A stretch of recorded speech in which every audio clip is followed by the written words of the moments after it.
And we are going to tell you about them. From my far right, Gareth Rhodes. To his left, Chancellor of the SUNY system, Dr. James Malatras. Beth Garvey, Special Counsel. Dr. Howard Zucker. To my left, Melissa DeRosa, Secretary of the Governor. To her left, Robert Mujica, Budget Director. Day 305. 2020 is coming to an end.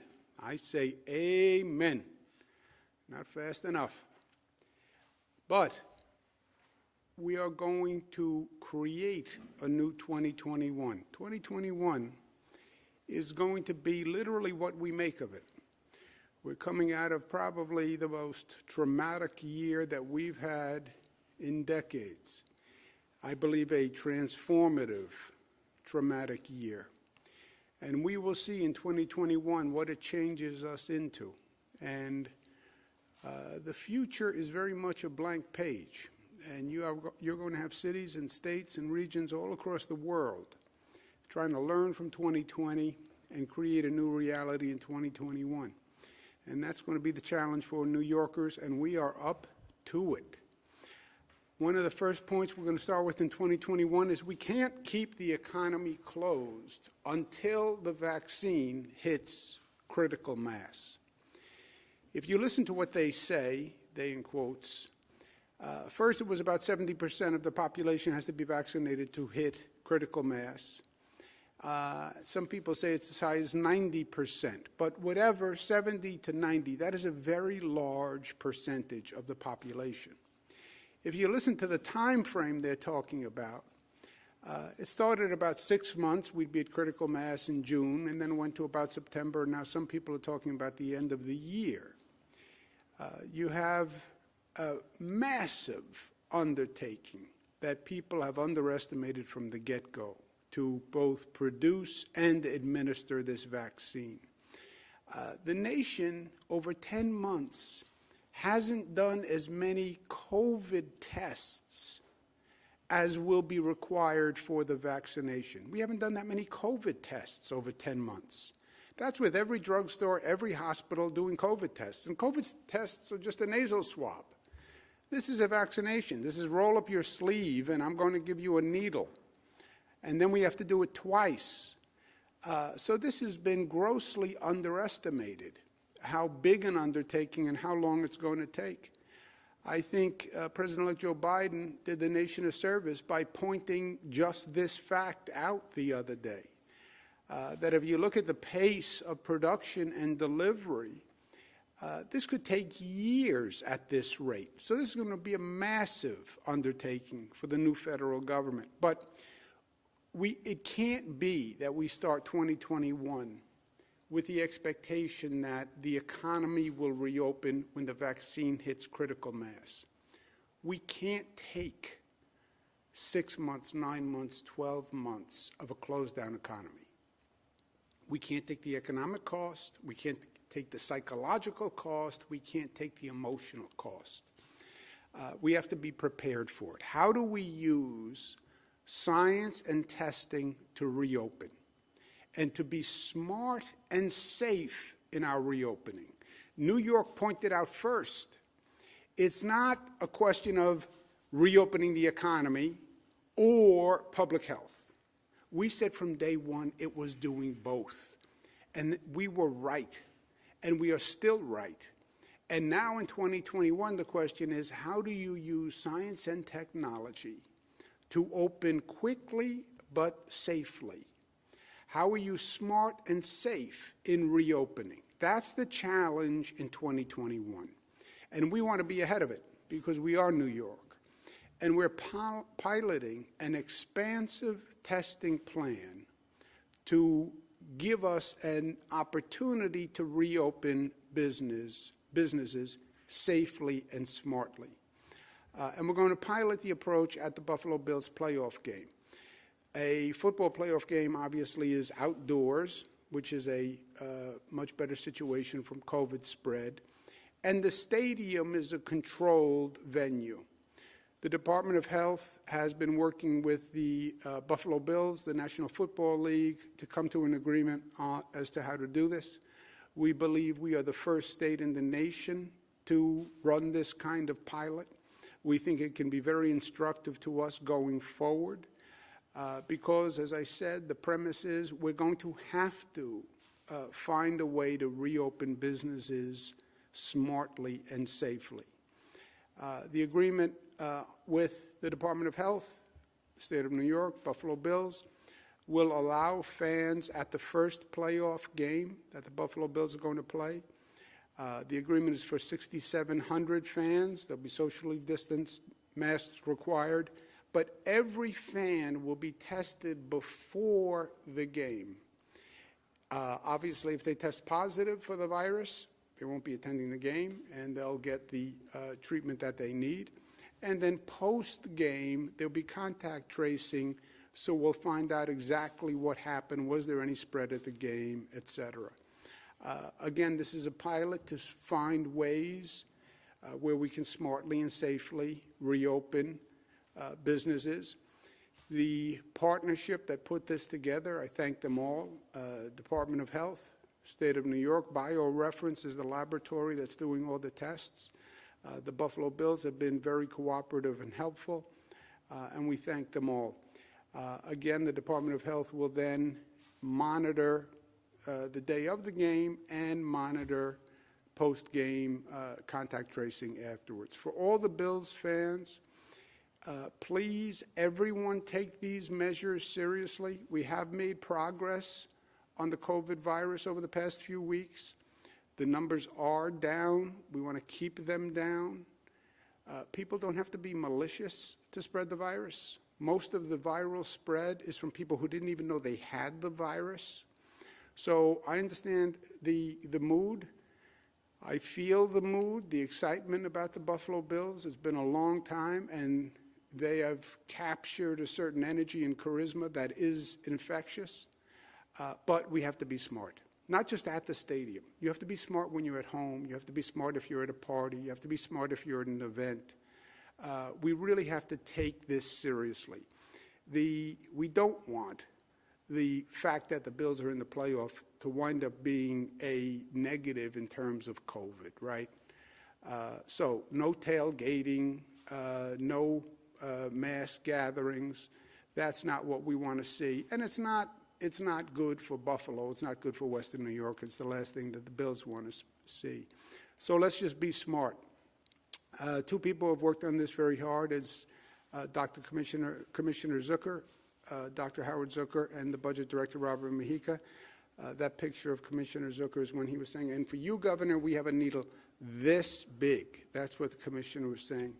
And Robert Mujica has a slightly dour look on his face. That was after the state deficit report, saying that we have a $15 billion deficit, and that's why he doesn't look happy and peppy. But with that, let me turn it over to Dr. Zucker for some comments on the agreement, and then we're going to be joined by Kim and Terry Pagula to discuss the Bills game. Dr. Great. Thank you very much, Governor. Under the pilot, which was developed cooperatively, as the Governor said, between the Bills, New York State, and BioReference Laboratory, 6,772 fans will be allowed to attend the game only after first obtaining a negative COVID-19 test result. Contact tracing will also be conducted after the game. This is the first stadium reopening pilot plan in the nation that will require all these measures. Under the plan, the team staff will control all exit and entry points to the stadium, and only fans with a documented negative COVID-19 test will be allowed inside. Testing will be conducted in partnership with the BioReference Lab. Once inside the stadium, fans will be required to wear a mask at all times and adhere to the strict social distancing protocols. Fans who refuse to comply with these protocols will be removed from the stadium. Ushers will also be present throughout the stadium to ensure that all fans are in compliance. As part of the state's review, personnel from the Department of Health traveled to other stadiums outside of New York where similar protocols are in place to confirm their effectiveness. Tailgating remains banned under this plan, and New Yorkers are being reminded to avoid gatherings and parties beforehand, during, and after the game, as these events are primed for viral spread. The Department of Health will monitor the post-game fan testing and contact testing and tracing. And regardless of whether you attend in person or not, be safe, socially distance, wear a mask, no tailgating, no parties of that nature, no large gatherings, and be safe and be smart. We look forward to the game. Thank you. Thank you very much, Doctor. Now I turn it over to Robert Mejica, the Budget Director, and I want to thank him very much. As you heard from Dr. Zucker, no state has done this before, and it took a lot of work and a lot of creativity, so thank you very much, Robert. Thank you, Governor, and thank you, Dr. Zucker.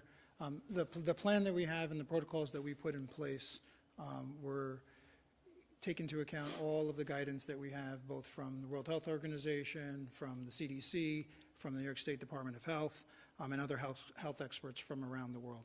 As the Governor mentioned and Dr. Zucker mentioned, all fans would have to show a negative test 72 hours before. BioReference will be conducting tests in the 2 days prior to the event for 13 hours each day in the parking lots, drive-through testing, and those results will all be back before game day. On game day, fans will have to show evidence of a negative test. The team will also have the results from the tests. They then will have to go through a separate checkpoint where they'll have to show the tickets to enter the stadium. They'll be required to wear masks from the time they exit their vehicles in the parking lots to the time that they re-enter their vehicles and they exit. The fans will be sitting in pods throughout the stadium, so they'll be sitting with the groups for which they came in blocks, and they'll be separated from other fans by rows and other seats. So we think that this plan is the safe way for the Bills to have fans in the stadium. People watching the game in this stadium will probably be the safest out of anywhere in the state watching the game, because they will all have had negative tests. So with that, I think this is going to be an experiment. It'll be the first time, but this plan that's been approved by the Department of Health is the safest way to conduct this, and we look forward to the results. Thank you very much. I believe if the technology works, which is always a big if, but it works. We have Kim and Terry Pagula who are joining us. Thank you so much. Good to be with you. Good to see you, Terry. Good to see you, Kim. Thank you for all the time you've spent, all the work in putting this plan together. I know it's novel, but everything we do nowadays is novel. But it's another first, and good for New York and good for the Bills. We're glad that we're going to be able to do this and do it together. We are all so excited about the Bills. They have charged the entire state of New York. They have given us good news in a year where we really needed good news. And the team is doing so great, and they play with such a great energy that all New Yorkers are excited about it. And again, I wanted to thank you so much for all the help in putting together this plan. I look forward to seeing you out there. We'll keep our fingers crossed. But thank you. I hope you guys are excited as we are. Yes. Governor, Kim and I thank you for and your staff for working diligently with the Bills organization in getting us to this point. As you know, the entire Bills organization misses the energy of our fans at our games. We know they're there, but we want them here, if you know what I mean, at the game. And even though they'll be there in limited numbers, we will feel and definitely soak in their support at this game. And any issues that arise as a result of what we're trying to do here, we will passionately try to resolve to pull this off. And I want to tell our fans, remember, our objective here is to support our team in as many ways as we can. And I ask them to be safe, be smart, and most importantly, be loud. Thank you, guys. Well, the loud part of Kim, please. Sorry, we know that fans have been waiting 25 years to be able to attend a playoff game, and we are so excited to be able to allow the limited amount of fans that we can. But I want to just say that we are so hopeful that there would be many more games that all fans can attend, and for us to do that, as you mentioned, Governor, we all need to be safe starting today, even beyond the game. And we just want to thank you and your team, and we want to just encourage everyone out there, all our fans, that we just need to do our part. Again, wear your mask, being compliant, CDC, social distancing. We all know what needs to be done. We all need to do our part to get it done so that we can have everyone back in our stadium soon. Well, thank you very much, Terry, and thank you, Kim. And I think that's right. This is a great opportunity to cheer for the Bills, cheer for New York. You're right, it's been a lot of years. And the message is right. Everybody gets it. It's a time to be smart, which helps us and helps everyone. We're in control of our destiny. How we act is going to determine what happens with this virus. And we've seen that when we're smart and we're responsible, we can bring it down. And that's what we're trying to do. So thank you. We're all excited. That New England Patriots game was something. I want you to know that was really something special. So a lot of good energy. As I said, I'm going to take my test. I'm going to be out there to watch the game with you. And we look forward to it. So thank you all very much for what you've done. Thank you. Thank you, Governor. We have a message from, we have another special message, I think, if the technology works. I'm excited to let you guys know we are going to be allowed some fans in our first playoff game. Super excited for it. I want to thank all the parties involved, obviously the Pagulas, Governor Cuomo, everybody else involved. Thank you so much. Let's please follow guidelines, wear your mask in the stands so we can have you guys for the rest of the way. Go Bills. Great. Josh Allen, he is playing phenomenal. He really is. Okay, so that is good news and that is exciting news, and we hope that works out all across the board because, again, it would be a great template if we can figure out how to use testing and rapid testing. Rapid testing, you can get the results in 20 minutes from a rapid test. The question is, rather than wait 6, 9, 12 months to reopen the economy, can you start to reopen businesses safely, smartly by using rapid testing? That's the question. Because, again, we can't wait. We can't stay closed down. But we have to be smart and we have to be safe. And that's going to be the path for us to navigate. And that's going to be the path all through 2021, I'm afraid. We have the vaccine. The vaccine is the weapon that will win the war, but it won't win the war overnight. And we're going to have to deal with that period. Get the vaccine out as quickly as possible? Yes. Slow the spread? Yes. But also find ways to start to reopen businesses by using testing. That is the smartest way forward. And that's what we're trying to find and explore. The numbers for today, without the microclusters, 8.36, with 8.66. Positivity in microclusters, 9.47. We did 154,000 tests, which is a little low, 154,000. We're still not seeing the testing volume that we did have. We had 200,000 tests, 220,000, 250,000 sometimes. So we're getting a smaller subset of people who are testing. And we're not quite sure of the analytics. The hospitalizations are up 78, but the discharges are up. During the holidays, there were not a lot of discharges from the hospital. During the weekends, there were not a lot of discharges. So the numbers have been bouncing over the past few days. Admissions, 1,000, ICU plus 26, intubations minus 9. If you look across the country, you are apparently seeing what we talked about, which was a post-holiday increase. This is the percent of increase over the past 7 days. New York is actually on the low end. Good for you, New Yorkers, with an 8.9% increase through the holidays over the past 7 days. But you see Maine, California, 13% increase, New Hampshire, 12% increase, Massachusetts, 9% increase. So there has been an apparent increase post-holiday gatherings, let's call it. We have to watch this. We understood that the holidays would bring people together. You bring people together. If they're not careful, you'll have a viral spread.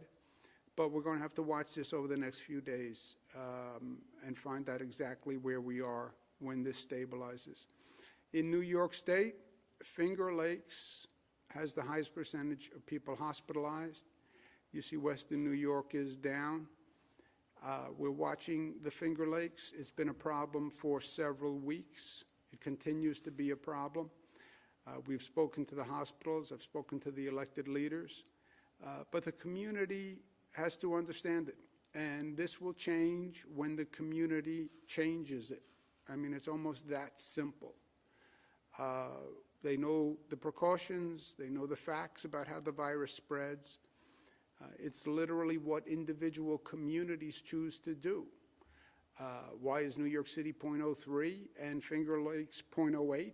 They're acting differently. That's not pejorative. That's a factual statement. You look at the overall positivity, we see a bump up in the Mohawk Valley and the Capital Region. We hope that is episodic, but there's been a significant drop in increase in those areas, and we're going to be watching them closely. Long Island also has taken a jump. So we are still in this post-holiday, 5 days from Christmas. We're still measuring the effect of the holiday gatherings, and that'll be clear over the past several days. New York City, still Staten Island, double what Manhattan is. They're several miles apart. What explains twice the rate, Manhattan to Staten Island? It's behavior of that community. That's a fact. Everybody gets the same message. It's how people respond. We are very concerned about the potential for the new strain from the UK. I'm sorry it took the federal government so long to respond. New York stopped the flights from the UK earlier than any state in the United States, and I'm proud of that. We had the airlines agree that only people would land in New York who were pre-tested before they left the UK. But the federal government didn't act for days. And it was frustrating because this is what happened last spring when the virus first came here. It came from Europe. It didn't come from China. The federal government was wrong, and the federal government was slow to move with the flights coming from Europe, and the federal government was slow here again in moving with the flights from the UK. 120 countries banned or mandated testing on flights from the UK. And the United States did nothing. They finally did something a few days ago. But I think it was too late, and I think the new strain is here. We've been testing for it. We did over 4,000 tests, 350 last week, and this is a lengthy test. It's not a normal COVID test. You have to study the actual genomes. We have not found the strain in New York.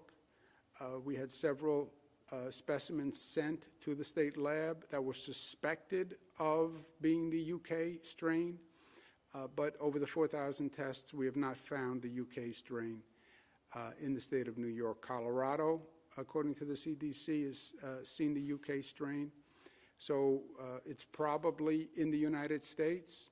We haven't found it in New York.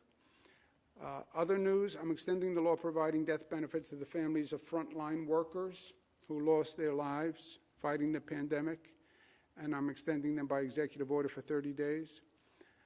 And going forward, this is going to be a question of getting those vaccines out, getting them produced by the manufacturers, getting them delivered. Well, let me take a step back. Produced by the manufacturers, purchased by the federal government, shipped to the states, and then the states getting them delivered. That's what has to happen here. And we've been working very aggressively. We have over 200,000 New Yorkers have already received one vaccine. Next week, we're going to open the criteria, working our way down the priority list. ambulatory care, healthcare workers, and public-facing public health workers, including those doing the COVID-19 tests. Also good news, we open the Empire State Trail tomorrow. This is a very exciting trail. There's no trail like it in the country, we believe. 750 miles of multi-use trail, literally from Manhattan to the Canada border, from Buffalo to Albany. So wherever you live in the state, it is near you. And I obviously haven't had the chance to view the whole trail, but I've seen parts of it, and it is magnificent. If you're thinking of something to do over this holiday period, go out and see it. Again, wherever you are in the state, it's near you, and it is a heck of an adventure. I'd love to do the whole thing someday. This morning we opened the new train hall, which is across the street from the old Penn Station. It is magnificent. It was really a moving morning. We got it done on time. We got it done on budget, despite the fact that we had to do it through COVID. As you know, COVID was so traumatic and disruptive, and it disrupted construction projects all across the country, all across the world. But we got it done on time, on budget, despite COVID.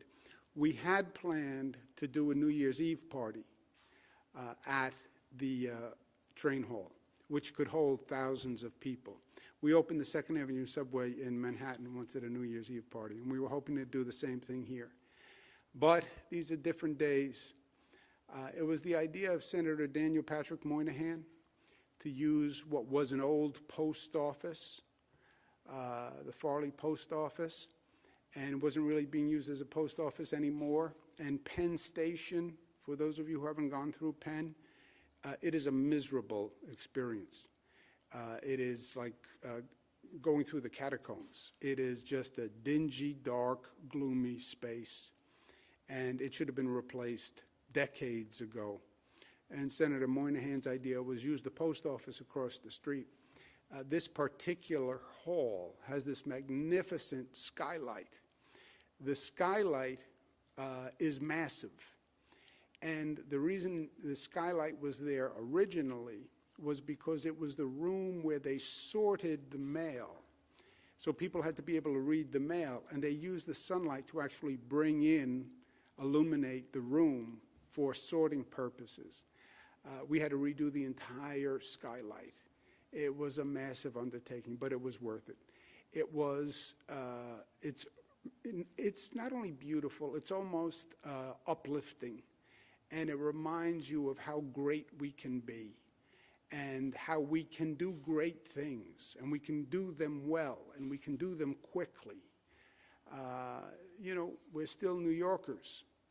And yeah, 2020 was a dark day, but this project literally brings the light to the situation, literally and figuratively. We can do great things. We can do better things and more than we even believe we can do. And that's what 2021 is going to be about for us. It's going to be about making a better future than we even thought possible. And now is the time to do it. So for those people who travel through Penn or around Penn, you'll see this soon enough. It opens on New Year's Day, but it's something special, and I want to thank everyone who was part of it. New Year's Eve is coming up. We need everyone to stay smart, celebrate, but celebrate smart. Here you see masked people celebrating, mask kiss. I've never seen that before.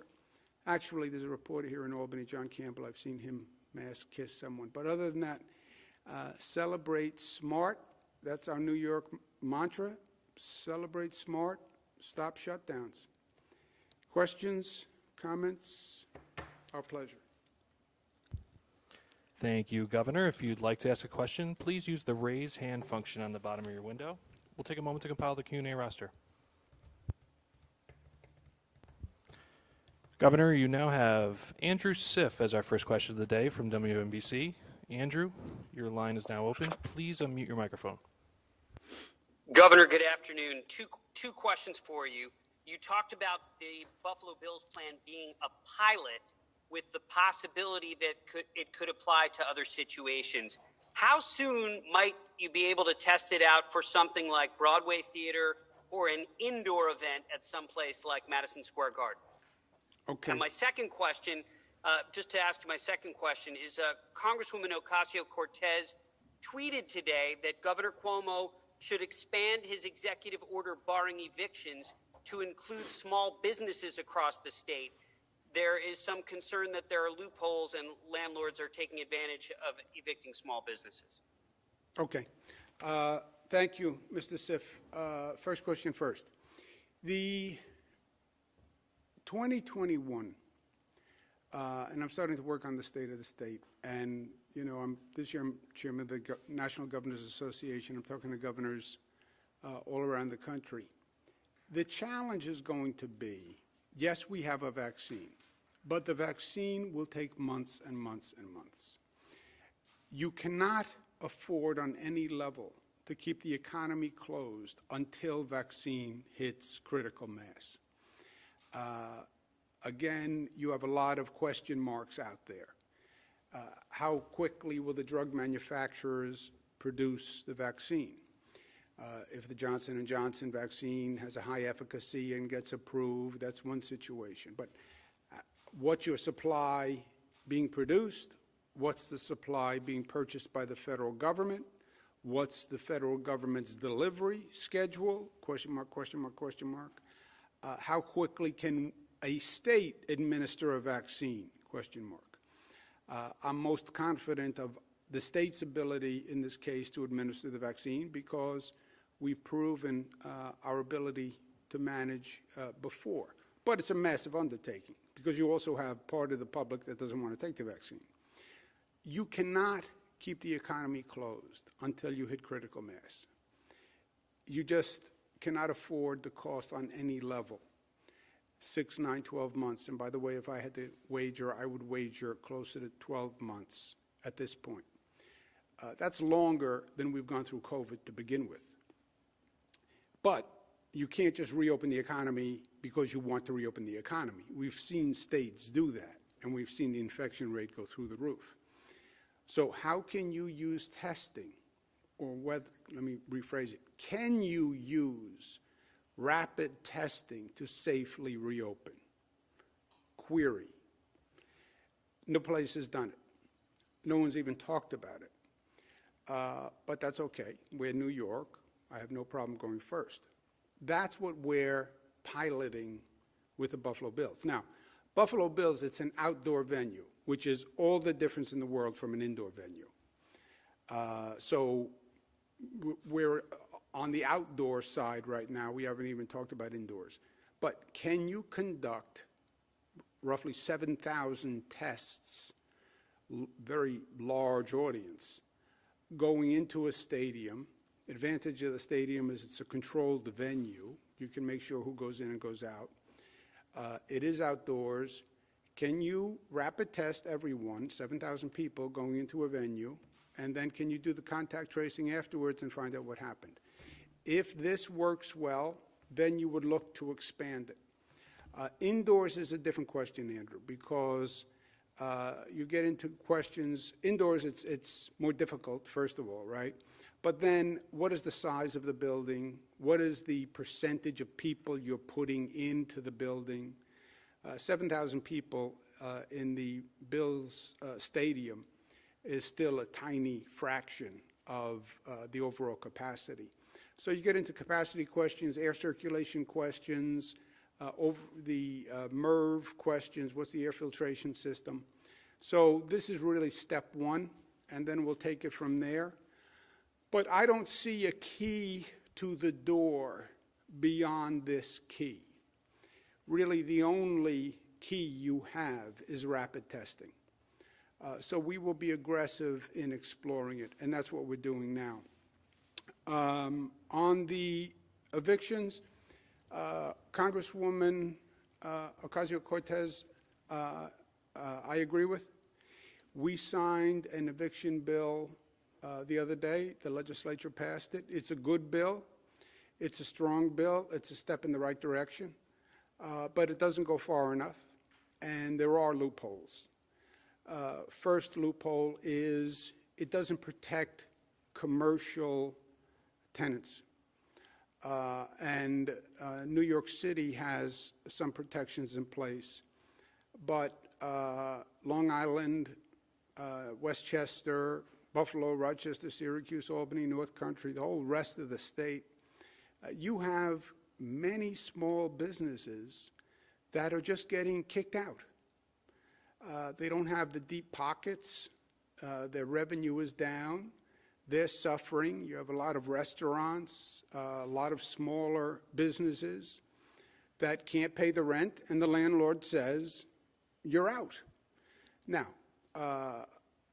and I've spoken to many small businesses who think it's wrong and it's unfair, and I agree with them. I understand the landlord's point that they want rent. What I say to the landlords is, you kick out this tenant, who do you think is going to come in and rent the space in the meantime? Your chance of re-renting the space is basically nil. So stay with this tenant, don't displace this tenant, and when the economy starts to turn on again and the business starts to thrive again, they'll be in a position where they can pay the rent. So it doesn't protect small businesses that are dealing with a hardship, and that is a very big problem in this state that needs to be addressed.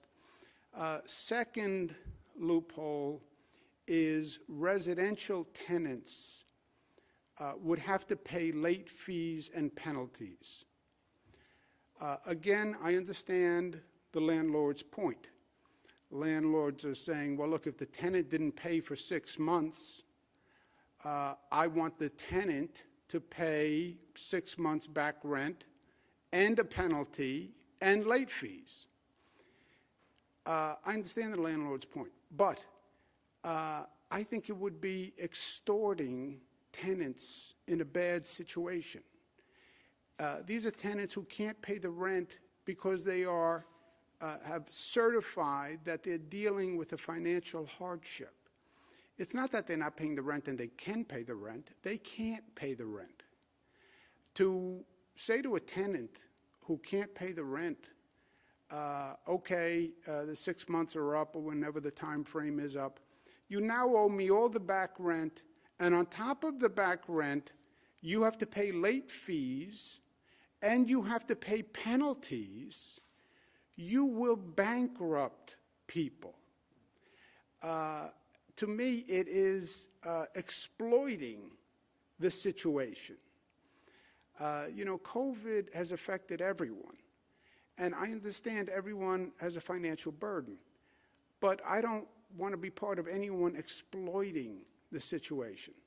And I think for a landlord to be charging a residential tenant who can't pay fees and penalties is just wrong. This bill, that's a loophole in this bill. So both of those things have to be corrected, and we need a piece of legislation to do that. Commercial owners, small businesses have to be protected, and tenants should not be charged late fees and penalties. And I have said that from day one. So those two loopholes do have to be closed, and we need a piece of legislation to do that. If the legislature doesn't do it, or doesn't do it quickly, then I would do an executive order to do it. But I'd rather see them just close the loopholes in the bill so there's no confusion. Thank you, Governor. Operator. You now have Bernadette Hogan from the New York Post. Bernadette, your line is now open. Please unmute your microphone. Hey, Governor, how are you? Can you hear me? Yes. Thanks. So wondering, thus far you've been able to get out 200,000 vaccines across the state. wondering, does the State Department of Health have any data on refusals with healthcare workers or also nursing homes, residents, and staff? Is there a percentage of those that have refused to take the vaccine that you guys have been tracking? And if so, is that published? Will that be made public to reporters and the public? Good question. Question is, Dr. Zucker, just so we're all clear, the state distributes vaccines to hospitals. Hospitals then administer them. Do we know what percentage of healthcare workers who have been eligible refuse to take it? There's a second separate program where nursing homes have staff going into the nursing home from CVS, Walgreens, some other pharmacies that administer to nursing home residents and staff. Do we know the refusal rate in any of those categories? So we don't know the refusal rate on the categories, although I spoke with the hospital CEOs and also with the qualified health centers both yesterday and today, respectively, and asked them to provide us with some of that information. As you know, there are many rumors out there, and sometimes information needs to be conveyed about the safety and the efficacy of the vaccine, and we've asked the hospitals, and particularly hospital healthcare workers, to make sure the correct information is out there so that people who say they don't want to get the vaccine do get the vaccine. That's one part. Regarding the nursing homes, that's a federal-run program, and we will have to check with the pharmacies that are running that, but information has been provided us at this point. Anecdotally, Bernadette, I have not heard, I've spoken to many healthcare providers who have been administering it. I haven't heard of refusals as an issue.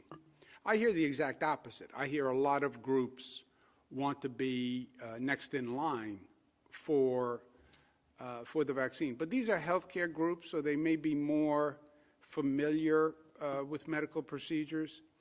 We know you have about 30% of the population that says they're skeptical about a vaccine, and that's going to be a public education campaign. But we don't have data on it, but it's a good question. Operator, next question. Thank you, Governor. You now have Zach Williams of City and State. Zach, your line is now open. Please unmute your microphone. Good afternoon, Governor. Thank you for taking my question. Pleasure, Zach. You've put some of your top officials on this effort to allow fans at the Buffalo Bills playoff game, the state budget director, State Department of Health director. We're already seeing some people responding, wondering why similar efforts weren't put into releasing some of this data about how many COVID positive people in nursing homes later died in hospitals. The DOH has said that they simply have not had enough time to compile such data. And all in all, the Buffalo Bills have many fans, obviously very important to many people. But why is it so important to allow in-person fans at a football game at a time when COVID-19 cases are surging so much in the state? Yeah, it's not about a football game as much as it is how do you reopen the economy? And that is a question, Zach, that concerns everyone. Restaurants are dealing with real pain. Retail shops are dealing with real pain. Residential tenants are dealing with real pain. Small businesses are dealing with real pain. If you start with the premise that we have to wait until the vaccine hits critical mass, you will be talking about personal bankruptcy for thousands of more families. You'll be talking about thousands of more businesses going bankrupt. You'll be talking about billions of dollars in deficits for governments. If you tell the New York City economy that, well, it's really going to be another 12 months before you can reopen, it will be a crushing situation. It's already crushing, and it's only been 10 months. We're going to need to find a way to reopen smartly and safely in a controlled circumstance. Now, how would you ever possibly do that? You do have rapid testing capacity. Plenty of rapid testing capacity, by the way. This is not either or, right? We have plenty of rapid testing capacity, and we've made it available to local governments, organizations across the state.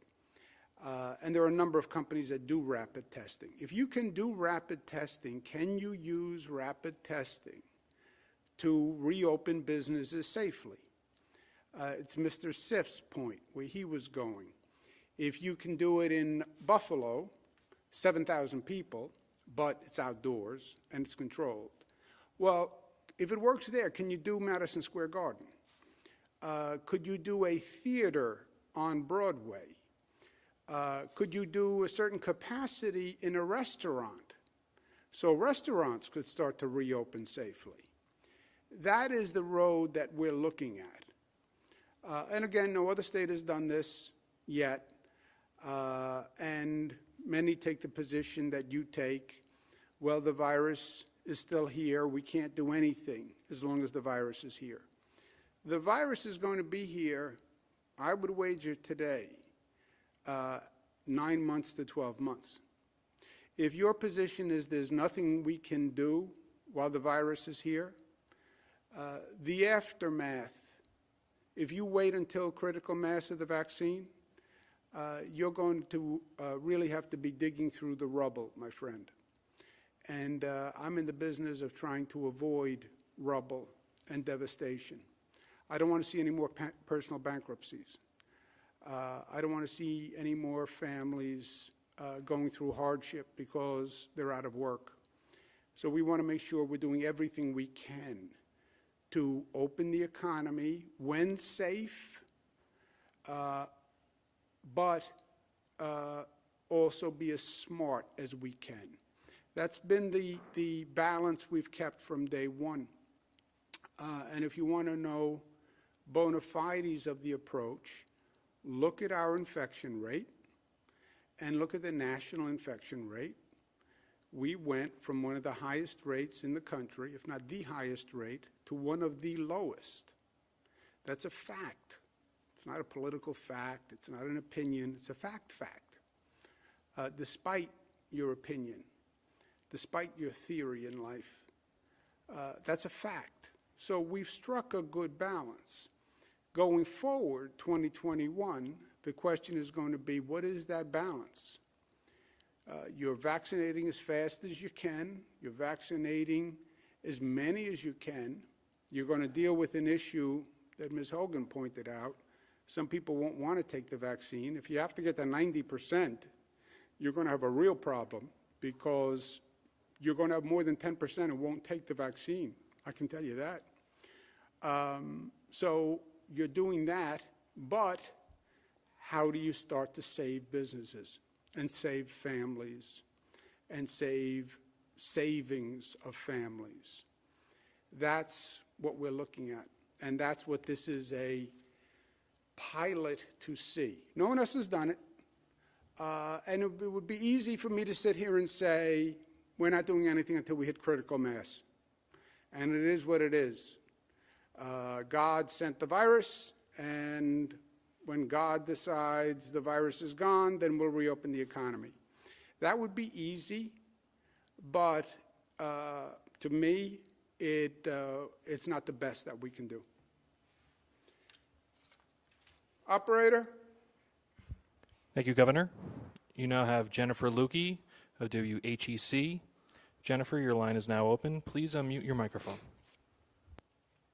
Good afternoon, Governor. Most of the regions in our state have completely blown past the metrics that originally triggered orange zones in parts of it. Here in the Finger Lakes, restaurants in that orange zone have been closed to indoor dining, while those outside of it, some in zip codes that actually have a higher positivity rate, have not.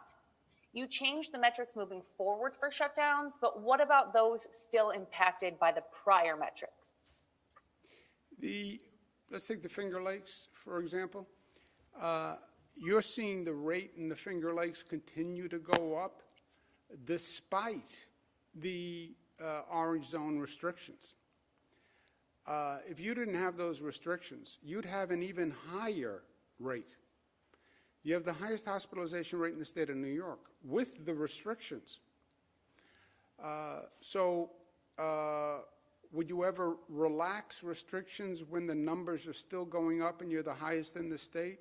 No. I mean, I don't think that would be intelligent. One would assume if you didn't have the restrictions, the rate would be even higher. You're also right in the suggestion that the restrictions aren't as effective anymore as they were, less effective than they were, let's say, initially. That may be true because more of the spread is coming from these social gatherings. It's coming from the holidays. It's coming from people over the house for Christmas or for Hanukkah or Kwanzaa. It's coming from people coming over on a Saturday to watch the Buffalo Bills game. It's coming from people who say, let's get a group together and have a drink for the new year. That has nothing to do with restaurants and schools, etc. That's just social behavior. And that's over 75% of the spread. Now, restaurants are right up there as one of the causes, and where we have identified causes that we can control, we've acted. But what's causing the issue now is the 75% from social gatherings. So what do you do about that? That's people. That's human behavior. And that's me looking at that camera and saying time and time again, we have to be smart. Nobody's saying don't celebrate. Celebrate, but celebrate smart, because it is our behavior. It's no government program. It's no government regulation. It's what people choose to do and how people behave. And I don't know how else to say it. And I get COVID fatigue. I'm COVID fatigued. I get it. But you know, this is a war. And you can't get fatigued before the enemy gets fatigued. Otherwise, you lose the war. That's how it works. Well, I'm too tired to fight. Okay, then you lose. And COVID is not fatigued. So we can't get fatigued. Let's take one more, operator. Your final question of the day, Governor, comes from Chris Horvatis of WIVB. Chris, your line is now open. Please unmute your microphone.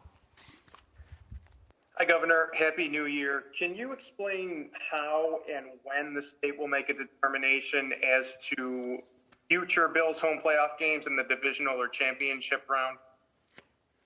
Well, first of all, let's all hope there are many future games, right? That's step one. And then let's see how this playoff game goes. Let's see how, again, nobody's done this before. This is a pure pilot. We have to test 7,000 people. Let's see how it works. Let's see how compliance works at the stadium. Let's see what the contact tracing says, and then we'll take it from there. Obviously, if it works, it'd be great. But let's see what the results of the pilot are. Also, I wish everybody a happy New Year. I know I'm going to break your heart, but we're not going to do a briefing on New Year's Eve. If you have any questions, you can call me at home. My number is 518-474-8418. It's actually not my number. It's the press office, but you can call that number. And I want to wish everybody a happy New Year. It has been a long and dreadful year, 2020. But think of it this way. Life is going to bring setbacks your way. It's true in individual lives. It's true for a collective. You're going to have illnesses. You're going to have personal issues. You're going to run into situations. And you're going to be knocked on your rear end by life. It's inevitable. The question becomes how you handle it. And that becomes a question of who you are. Do you get up? Do you learn from it? Do you get up stronger? Do you get up angry? Do you get up defensive? or do you just stay flat on your back? 2020 hurt. 2020 hurt. But we get up, and we get up stronger, and we get up better, and we get up smarter, because that's who we are. It's a test of character. And 2021, we're going to be the better for it. We're going to be smarter. We'll learn from what happened here with COVID, and we're going to be the better for it. There was also a silver lining to 2020. New Yorkers really rose to the occasion. That infection rate did not come down magically. That infection rate came down because New Yorkers did the right thing, because New Yorkers were smart enough to protect themselves and protect each other. That's how that rate came down. New Yorkers understanding the facts and caring enough about each other to act for each other. That's what happened. That's why we were the first state to wear masks, because we were the first state to make the statement, I care about you, and you care about me. And that's what the masks say. That's how we brought down the infection rate, by being unified, by being smart. And we call that New York tough. Loving, smart, united, disciplined. That was us in 2020. And that's a beautiful silver lining. And it's something to build on in 2021. And we will. Thank you. Enjoy.